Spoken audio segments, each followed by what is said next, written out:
You know we had to get the cheese. It's already dripping on the table. Cheesy cauliflower rice. Use a little pickling spice. You'll see why. Got it in a nice warm flour tortilla. About to roll this up. Slow roasted pork. We season just like you would season pastrami. Pressure cooked. Diced it up. Still got that broth going on there. You see that on the bottom. A little marination action. That's step 2. Step 3, instead of lettuce or any kind of vegetable you put in the burrito, we used garlic roasted sauerkraut. So we got cabbage going on in here. We are making a Reuben burrito. Only missing one thing that I like on my Reubens. That's right. Horseradish mustard. We gonna roll this. We gonna vibe. Gotta do this 3 more times. What's going on, guys? King Strats here, back to another video on the channel. And today, I always say that like that. I don't know how that came about. What the heck did I make? Okay, this is a Reuben burrito. Yeah. Don't ask me how it came to be.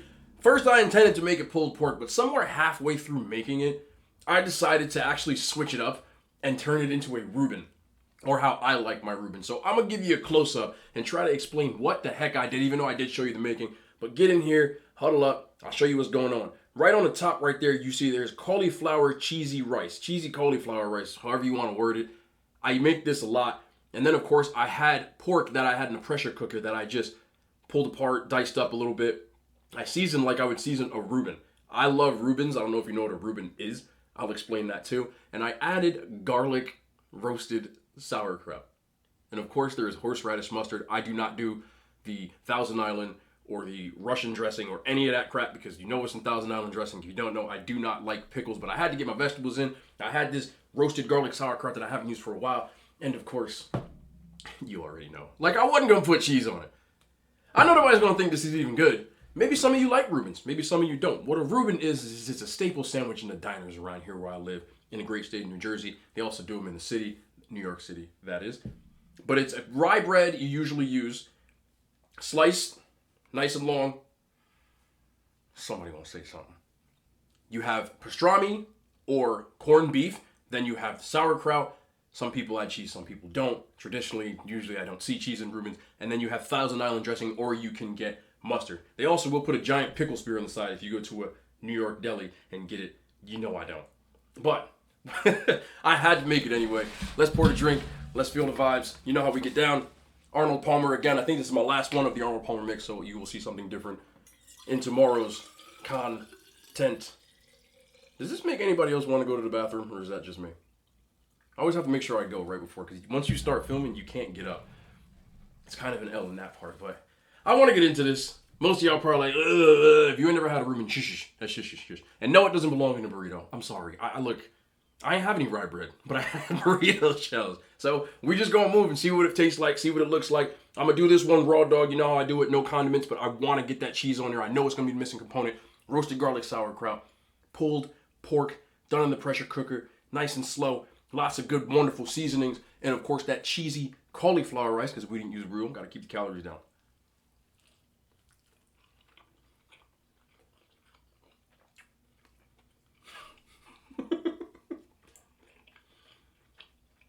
Yo, I always laugh when something comes out good that I'm just like making it and I'm going, nobody's going to like this. But then I make it for myself. I like to eat the food I'm going to make. And I'm like, man, the spoon is in it. You know, we're just going to spoon it on there. Let's do it this way. Let's get the cheese on it this way. Let's get the cheese on it there. Let's get the cheese on it there. You know we had to get the cheese. It's already dripping on the table. You know we got to drip it on the table. We drip everything on the table. That's what you need. I usually will ask for Swiss on my Reuben. I like pastrami Reubens more than corned beef, but I do love corned beef. That's what's new though. The cheese. There is cheese already in the burrito. It's in the cauliflower rice. There's about 120 grams. That's a lot. It's almost a whole bag of cheese.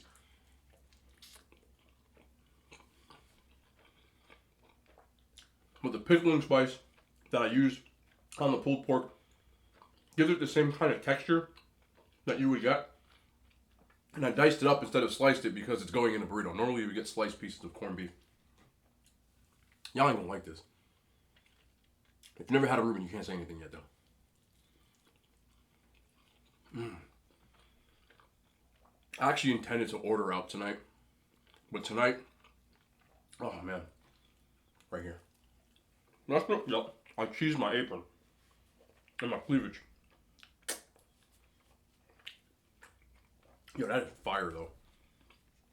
I guess you can put anything in burrito too.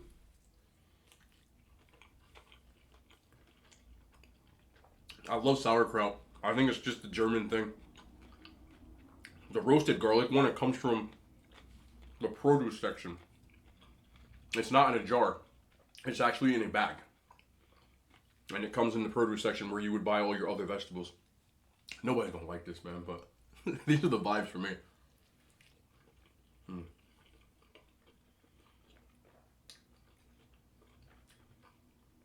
If I'd have used rye bread, nobody would have batted an eyelash, but because I put it in a burrito, somebody's gonna say something. It's all good though. The way I look at it is this. If you are watching this video, you're compelled to say whatever you want to. Thank you for watching. I mean that. You watched. That's all I can ask. You know, at the end of the day, you like it, you don't like it, whatever, you still watched. And I appreciate that. Not all criticism is going to be constructive or positive. Some of it is not. You know, comes with the territory.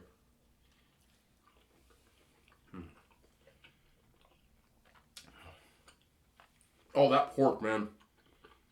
So much flavor. Vegetable stock. Pickling spices. Peppercorns. Same thing you would use if you would make like a pastrami.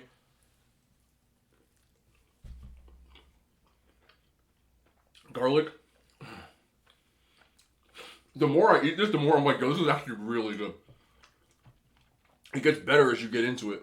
And you add that cheese.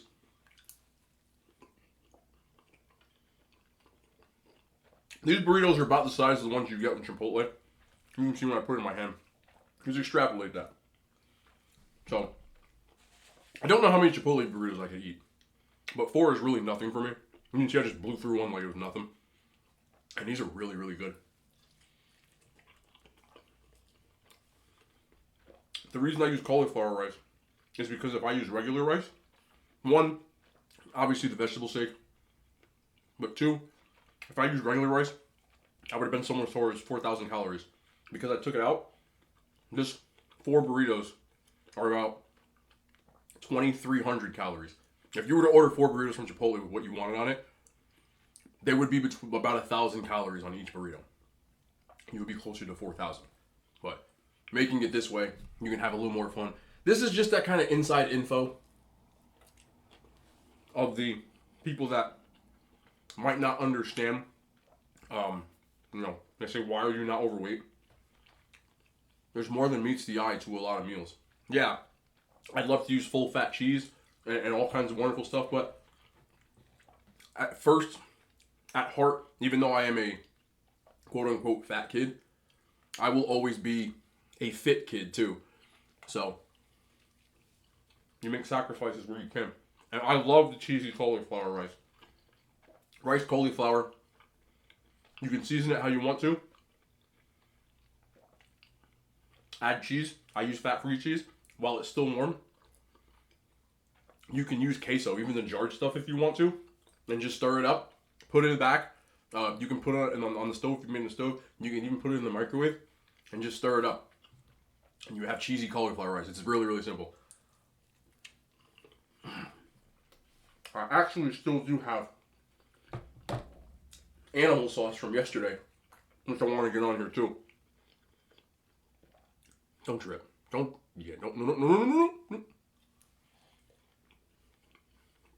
See, that tastes like when you get a Reuben with Russian dressing almost.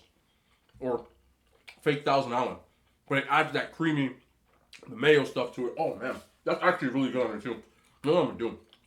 I need to do one with cheese and the animal sauce.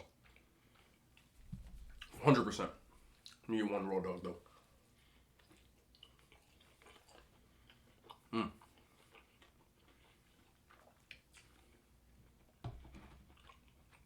So I'm gonna do this. Alright, get that. And then get this right on the top. So now, makeshift Reuben in a burrito.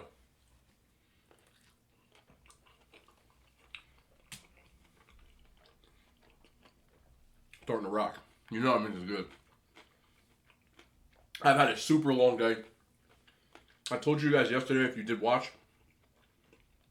that I was putting together the pieces for my new fitness facility that we're building. And we were installing rubber flooring. So, it turns out, when we got towards the end, that a lot of the flooring was cut incorrectly. So there were seams in the floor where someone could possibly get hurt. So it took about a day and a half of like manual labor of installing all these little pieces. So at about 11 o'clock, we look up, me and my business partner, and we're seeing these seams. And we realize we're going to have to take it back. So we took the whole thing apart. The whole thing. Like a lot of square footage of floor. And we took it all apart. Put it back in the boxes. And tomorrow morning, I have to get up and go back to the store and get a different kind of flooring. We've got a different kind we already picked out, we looked at. Shouldn't be any problems. We have to install it all over again. Which sucks. But we're full go on Monday. So this is like the last step. We have all the equipment ready to go on the floor. We just can't put it on until the floor is on. But we move. Normally I would be mad, but I'm in such a productive mode that it was just a hiccup. Like, it is what it is. Like, I'm not going to get mad.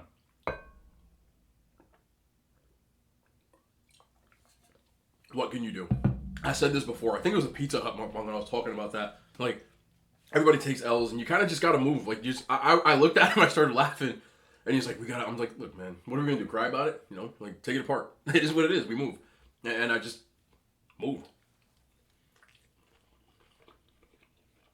So, small L. At the end of the day, it'll get done. You know, it just puts a little bit of a damper on my schedule because when I got home, it was about 11 o'clock p.m. That's all. I got home, wanted to watch the rest of my Yankees, and it was a back and forth game that went all the way to the bottom of the ninth inning and we could have lost. They did win. But because of that, I didn't start cooking until like 1 a.m. What time is it right now?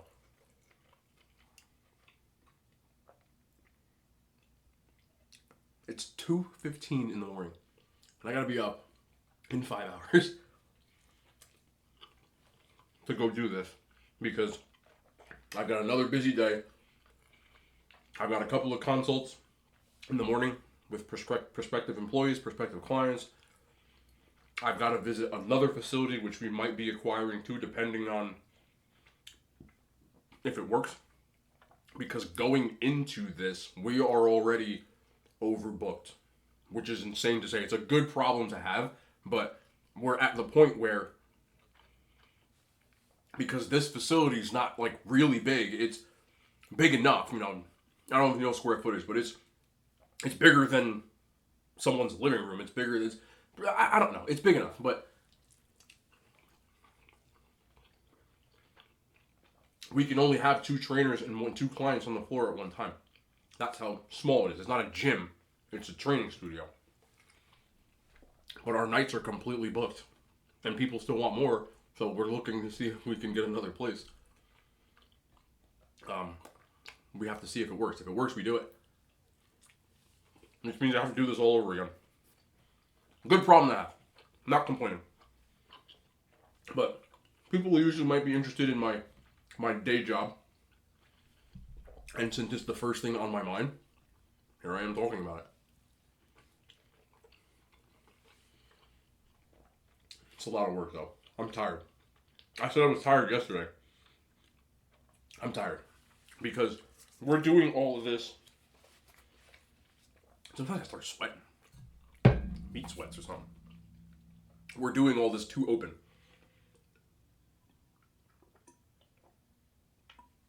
So imagine when we're actually open, because now you actually have to start working. This is all the prep.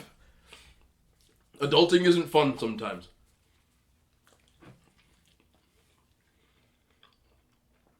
I would say the main difference between someone who owns a business and someone who is an employee. Of course, I've said this before, both are admirable jobs. You work a job, you work, you're productive, nothing wrong with that. I think you have that certain mindset to do one or the other. But if you own a business, if you're an entrepreneur type,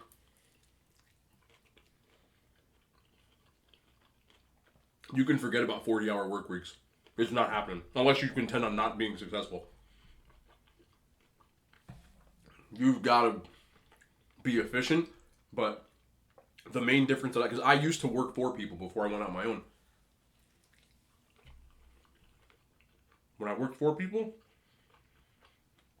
and when I was grinding in the beginning of the fitness industry stuff, I was working 12 hours a day. Swear. Because I, technically speaking, had two jobs. I was the manager, but I was also a trainer, a personal trainer, but I also was manager of the gym. I had to deal with memberships and issues that came up, billing issues, all that stuff. So I would do that from about 3 to 9 p.m. And then I would be training people from like 9 to 3 p.m. So a lot of times I was working 9 to 9. Sorry, hate that. Which is insane, but when I left, I clocked out. I never worried about work anymore. It's the biggest difference. I knew I had to wake up and do it all over again. Because I did the 9 to 9 p.m. usually Monday through Friday. And then Saturday, I worked 7 days a week. Friday, Saturday, Sunday were usually about 6 hours. So when it was all said and done, I was still working about 60 hours, but I probably work more than that now. And the biggest difference is my phone's 4 feet away from me. Up until I pressed go on this camera, I was still texting people. I was texting my business partner the entire night. Texting clients, employees, the whole night. You never really get a break from work because something's always going on. It's very fluid. And things happen, so you have to deal with them. So it's not for everybody. But the thing that you can say when you own a business that some people like and some people don't like, you're in control of your own money. I'll wipe my hand. What I mean when I say that is the work and success you have in your business will be directly relative to the income or the gross or the profit that you make. When you're an employee, you could bust your ass. You can say ass on YouTube, right? But, you can grind, bring in sales, but if you're making a salary, you're making a salary. Sales is the closest thing as being an employee that you will get to it. And some people don't like that because sales jobs, just like owning a business, you're only as good as your last month. Doesn't matter. You can kill it for the first 10 months of the year. Kill it. You have 2 bad months in sales, you're fired. And that's hard. It's hard to think about.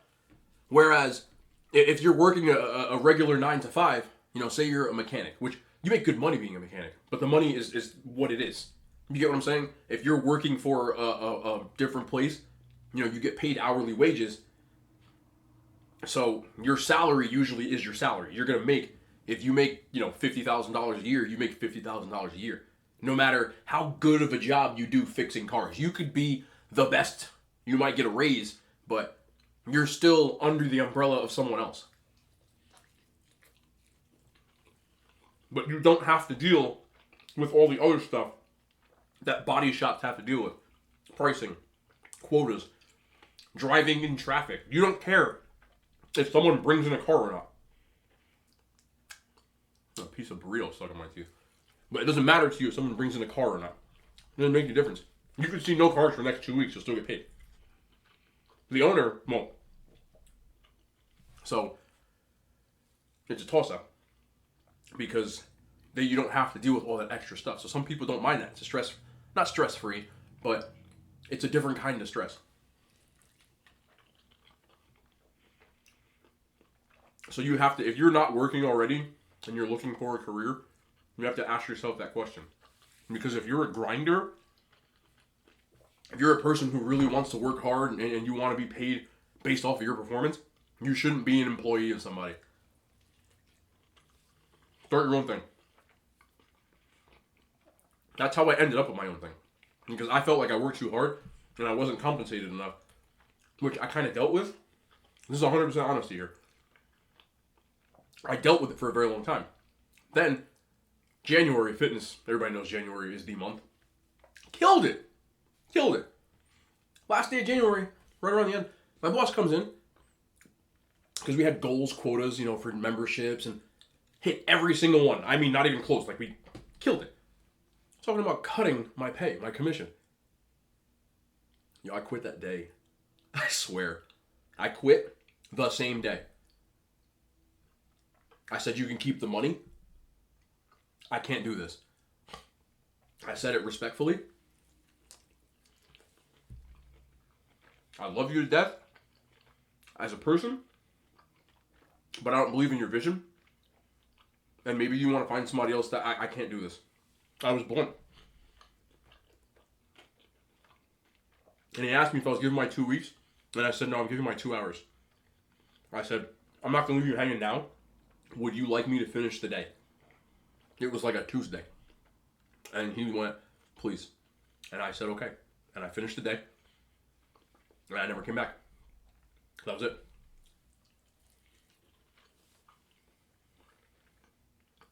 That's incredibly ballsy and can also be incredibly stupid. Because just get some cheese, please. Get in there.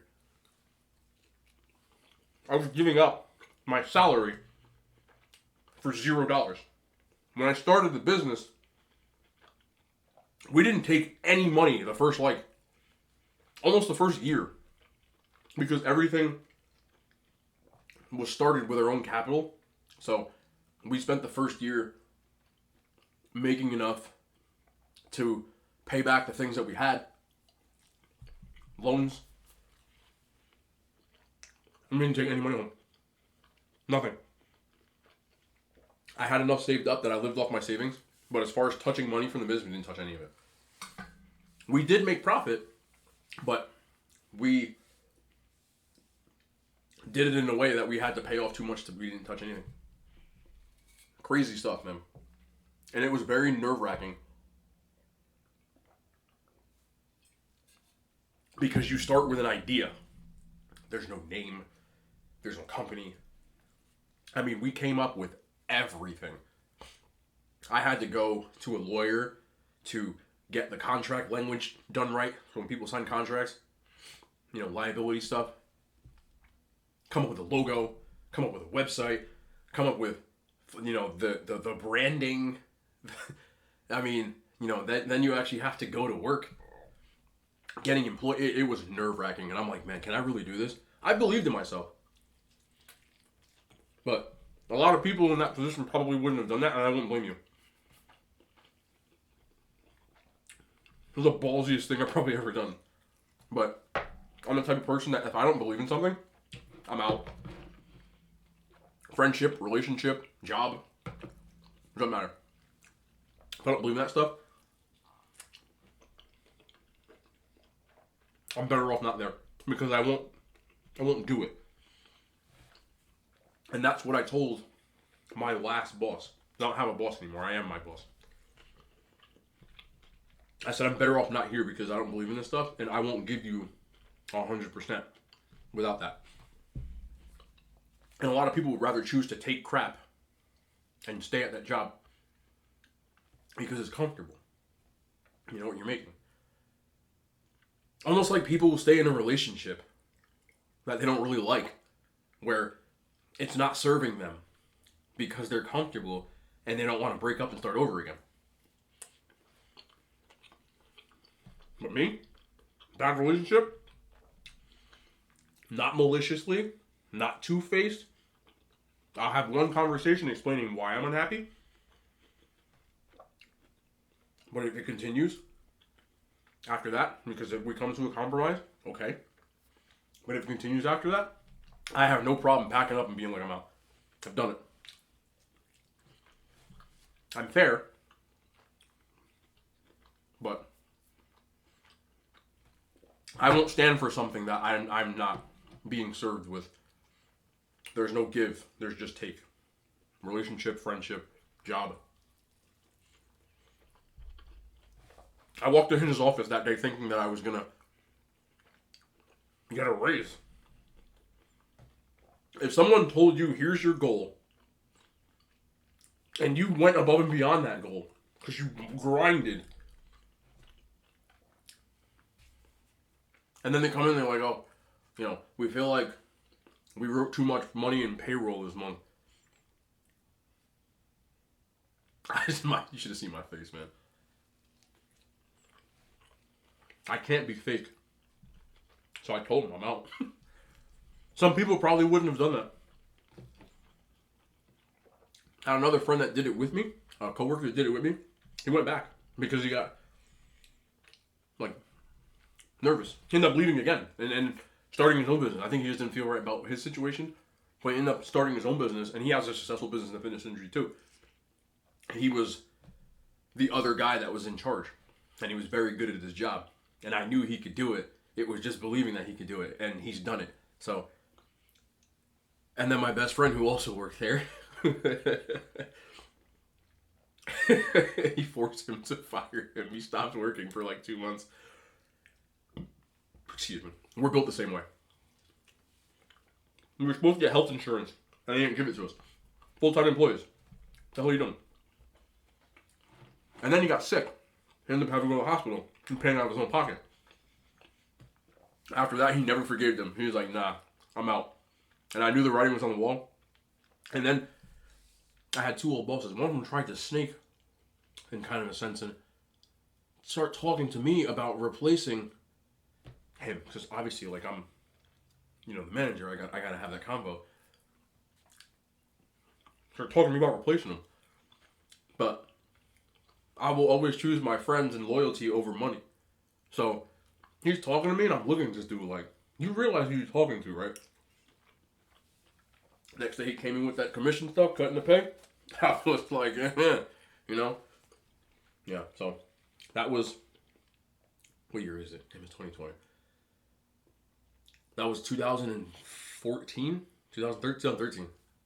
So it was 7 years of doing this on our own, and now expansion, more facilities, and this is the fourth one of which we had went it didn't do well.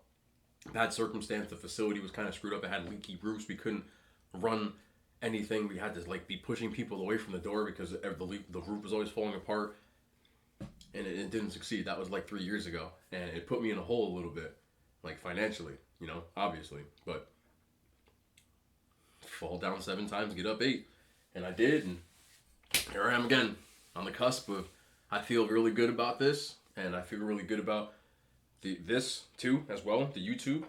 It's really been a blessing, and hopefully everything continues to trend forward, and if things don't, then I'm gonna pick my ass up and do some more shit, because that's how I get down. But that's my story for today. People ask about my job and stuff like that, so I talk about my job this entire episode for the most part. So cheers to that. Cheers to new stuff. I'm gonna go grind tomorrow. I gotta get some sleep. We're gonna grind really hard and get this, make sure everything is ready to go. Maybe go out for a drink or two to celebrate on Friday, and then Monday it's pedal to the metal again. Actually, Saturday it is, but Monday is the grand opening. Ugh. But it will be open to you guys too. No joke. I want people that are in the area, or if you can get to this area, to come through, have a meal, have a workout, all that stuff. So we'll talk more about it when it's all said and done, but I'm too much in grounding right now. But anyways, been Boy King Shrats. I think I'm on 30 minutes, right? Somewhere around 30? Gotta be. This will be my cheers and my goodbye.